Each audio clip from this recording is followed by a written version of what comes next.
Oi, pessoal, aqui é Mariana Bruce, professora de História, Filosofia e Sociologia do Colégio Francisco de Assis, para mais uma videoaula.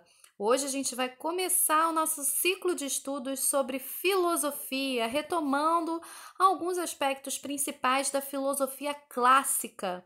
A gente falou um pouquinho sobre filosofia no nosso primeiro bimestre, antes de toda essa pandemia, de tudo isso que a gente está vivendo. E nós chegamos a avançar aí sobre uma reflexão a respeito do surgimento da filosofia de matriz grega, do racionalismo e como isso altera as formas como a gente busca o conhecimento.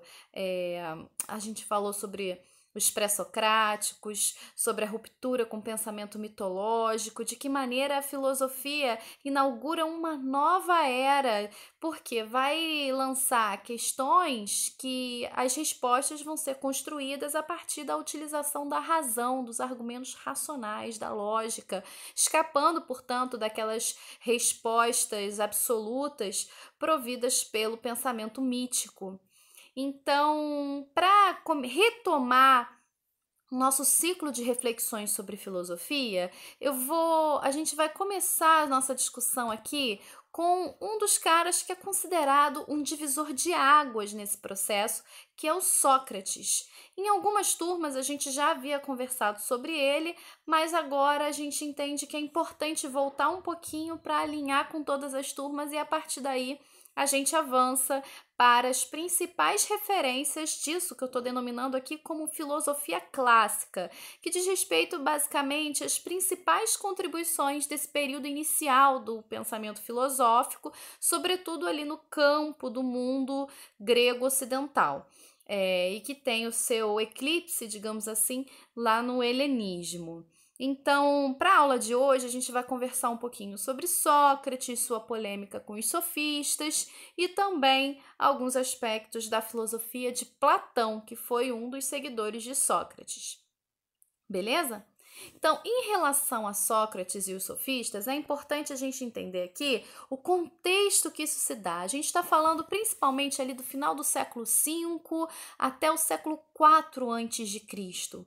Esse período lá no mundo grego, mais especialmente na cidade-estado de Atenas, é o período da experiência da democracia direta. O que isso significa era que a maioria da população, excluindo-se, obviamente, as pessoas escravizadas e as mulheres, havia uma participação cidadã muito significativa, excluindo-se também os estrangeiros e algumas os ilotas, enfim, mas não vamos entrar nesses detalhes, mas o importante é entender que nesse período de experiência democrática havia uma participação cidadã muito significativa nas decisões, nos processos deliberativos e decisórios sobre a cidade.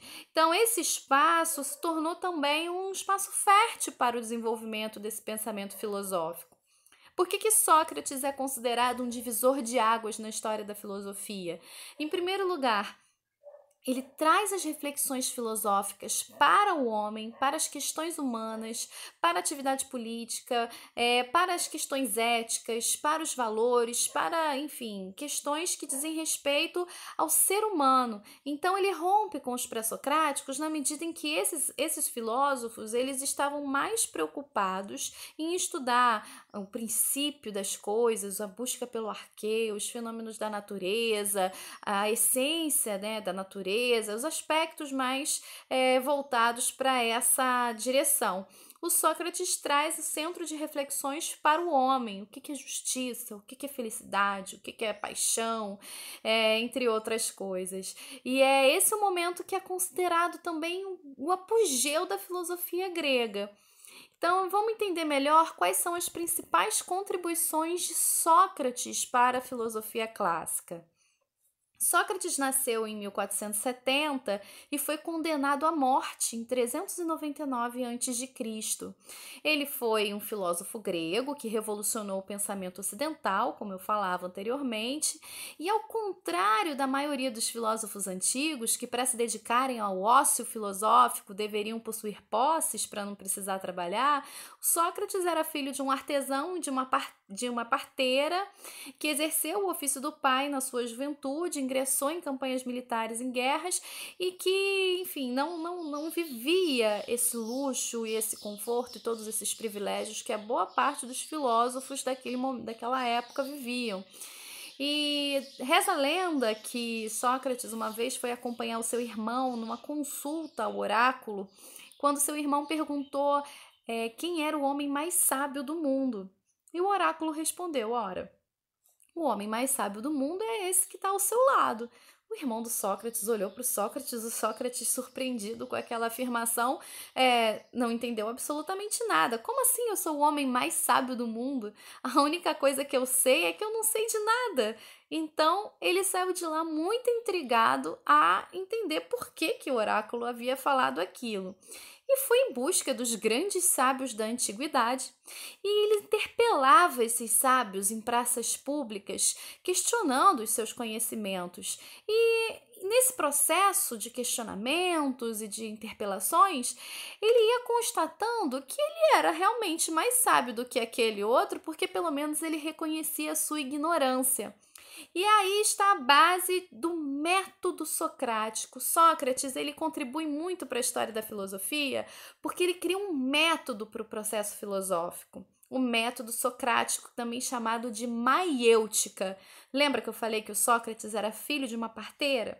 Então, ele pega essa experiência inspirada na mãe dele e ele traz para o processo filosófico. E aí ele fala sobre esse processo de parir uma ideia, o parto das ideias, que é o método que ele cria. Então, da mesma forma que a sua mãe auxiliava ali o processo de trazer bebês ao mundo, Sócrates cumpriria esse papel de auxiliar os filósofos a produzir ideias, a definir conceitos, a ir além no processo de construção do conhecimento.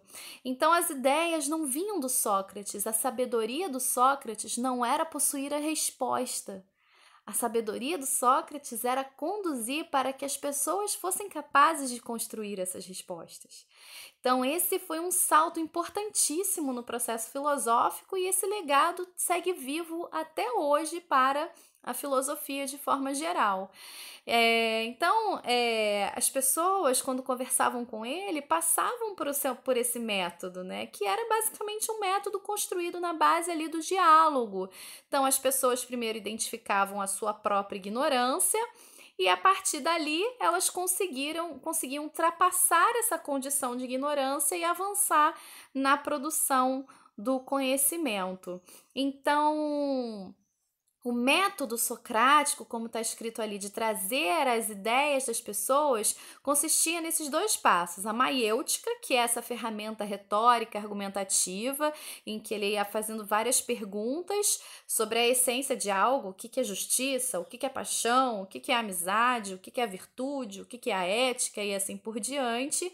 E com a ironia, ele respondia nesse tom irônico, justamente para ir desconcertando o seu interlocutor e mostrando que aquele conhecimento que o suposto sábio tinha não era suficiente, era necessário avançar cada vez mais e o tempo todo tá nesse processo, né, de elaboração, de questionamentos e de avanço na fundamentação das hipóteses trabalhadas sobre determinado tema. Então, Sócrates cumpre esse papel. E na medida em que ele fazia esses processos de interpelação, questionamentos em praças públicas, em torno dele foi se juntando vários jovens que seguiam Sócrates e acompanhavam esses diálogos fantásticos.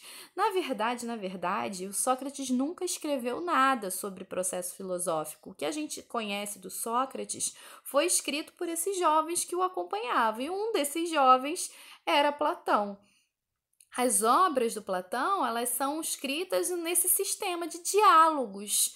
Então, obviamente, esse processo filosófico, esse método filosófico, ele é muito eficiente para que a gente possa, de fato, sair daquele conforto da verdade e se colocar nessa posição de ignorância. A máxima socrática, só sei que nada sei, que vocês adoram, vem disso daí.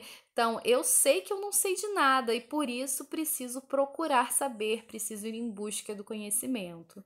Então, isso tudo tornou Sócrates extremamente importante para a história da filosofia e também foi responsável por condená-lo à morte ali, ó. Essa inquietação filosófica e constante gerada pelo questionamento das coisas vai despertando essa curiosidade, admiração dos jovens e a ira dos políticos poderosos de Atenas, porque diante de qualquer forma de governo, de qualquer autoridade constituída, Sócrates prestava primeiro obediência aos ditames da própria consciência. Então, o importante era o que você acreditava, o que você pensava, e isso ia de encontro aos princípios estabelecidos muitas vezes pelos governos estabelecidos, em que as pessoas não deveriam questionar de fato as diretrizes, deveriam submetê-las, submeter a essas diretrizes e atender aos ditames estabelecidos, enfim.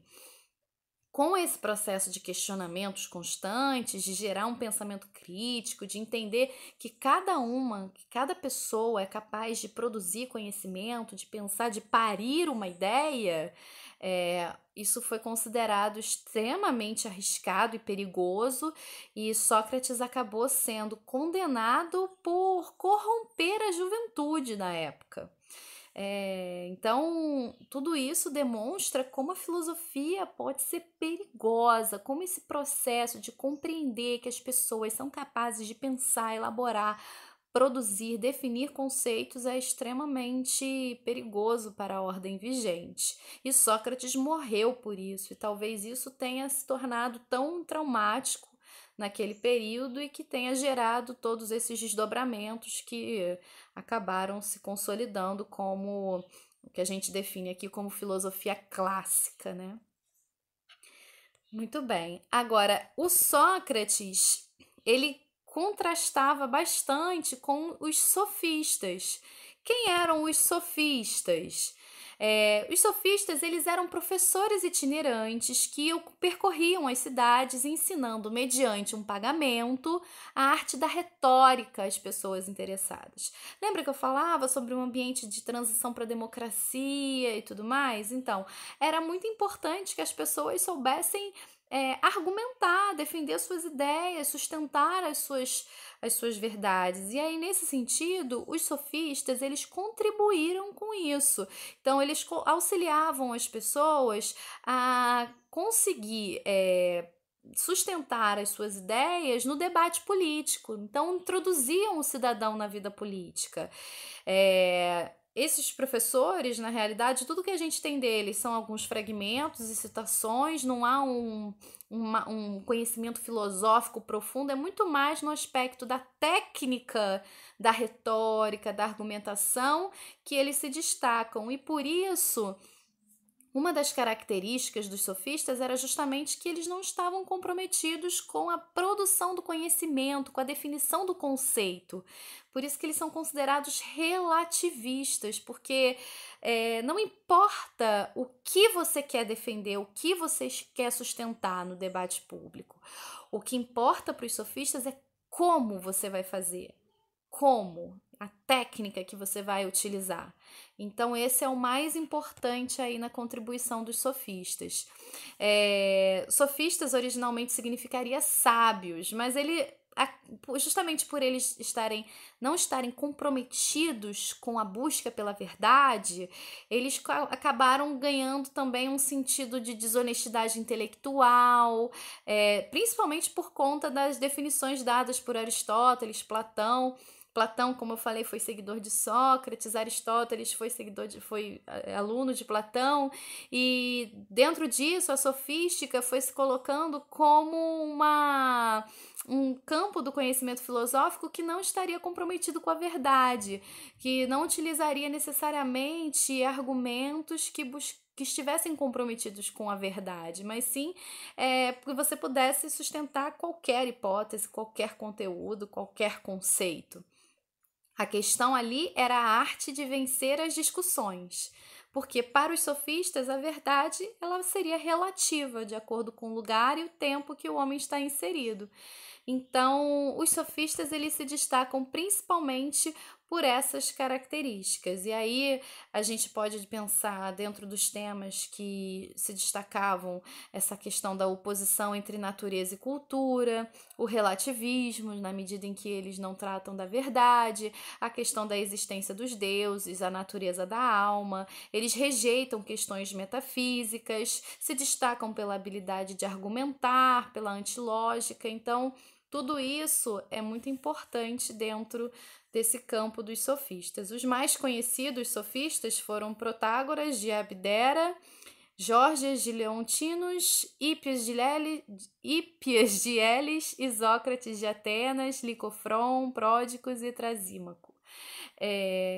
O grande debate que se dá entre os sofistas e Sócrates, portanto, é essa questão do embate.